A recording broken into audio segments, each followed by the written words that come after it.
সুপ্রিয় দর্শক, আসসালামু আলাইকুম। দেশ ও প্রবাসে যে যেখানে আছেন আপনাদের প্রত্যেককেই শুভেচ্ছা জানাচ্ছে আজকে নতুন একটি প্রতিবেদন। দেখতেই পাচ্ছেন আমার সামনে একটি আপু আসছে পর্দা অবস্থায়। আসলে আপুর জীবনে কি হয়েছে চলুন কথা বলে জানার চেষ্টা করি। আপু আসসালামু আলাইকুম। ওয়ালাইকুম আসসালাম। আপু আপনার নাম কি? মিম। মিম আপু, কেমন আছেন আপনি?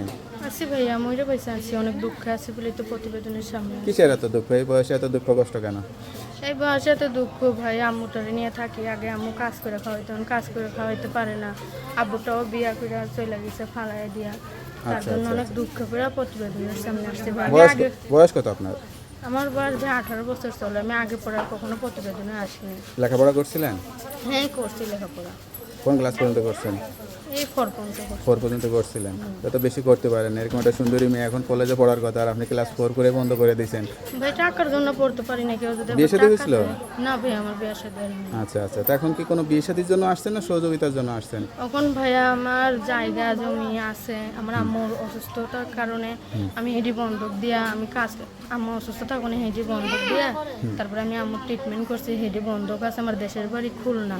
আচ্ছা আচ্ছা, আমি খুলনাতে থাকেন? হ্যাঁ খুলনাতে জায়গা জমি টমি আছে? হ্যাঁ, খুলনাতে জায়গা জমি টমি আছে ভাইয়া। আচ্ছা আচ্ছা, এখন অনেক কষ্ট করে অনেক দুঃখ করে প্রতিবেদনের সামনে আসছে। কেউ যদি আমার দায়িত্ব নিয়ে আমার পাশে থাকে, আমার ঘর বাড়ি ছুটে দেয়, তার নামে আমি অর্ধেক দিয়ে দিই। কোনো প্রেম ভালোবাসা টাসা হয়েছে? তো বড় হয়েছেন যে কারোর প্রতি ভালো লাগা ভালোবাসা কিছু হয়েছে?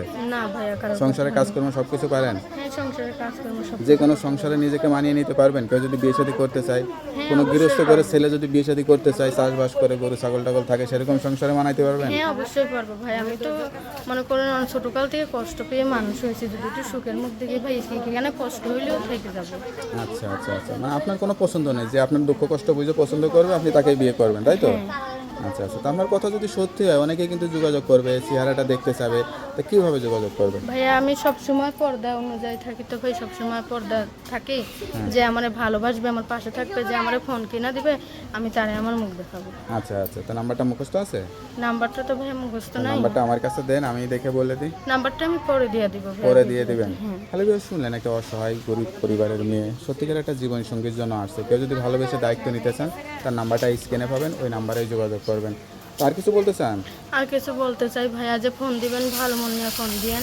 মানুষের ওখানে কাজ করি ভাই, যদি একবারের বেশি দুইবার ফোন দেন, দেখে ধরতে না পারি আর ফোন দিবেন না। আর কেউ খারাপ কথা বলবেন না যাই হোক, ভাই। আপনি আমি যেহেতু প্রতিবেদনের নাম্বার দিচ্ছেন, অনেকেই ফোন দেবে, আপনাকে হয়তো কথা বলতে হবে, ফোন কথা না দেখবে, বললে তো হবে না। ফোন দিয়া কথা বলো, কিন্তু কেউ খারাপ কথা বলবেন না। আমি অনেক কষ্টের মানুষ ভাই, আমার যারা খারাপ কথা বলে খারাপ ফোন কথায় দিয়া সায় দিবেন না, ঠিক আছে? কষ্ট। আর আমি আগে পরে প্রতিবেদনে আসি নাই, কিভাবে কথা বলতে হয় আমি তাও জানি না ভাইয়া। আচ্ছা আচ্ছা, এখন যদি কথাটাও বললাম, জানি না কথাটা বলতে পারছি কিনা। আমার যে ফোন দিবেন সে আমার ভালো মন নিয়ে ফোন দিয়ে আমার সাথে কথাবার্তা বলবেন। ওকে, আপনি ভালো থাকেন, দোয়া করি আপনার মনে আশা পূরণ হোক। আসসালামু আলাইকুম।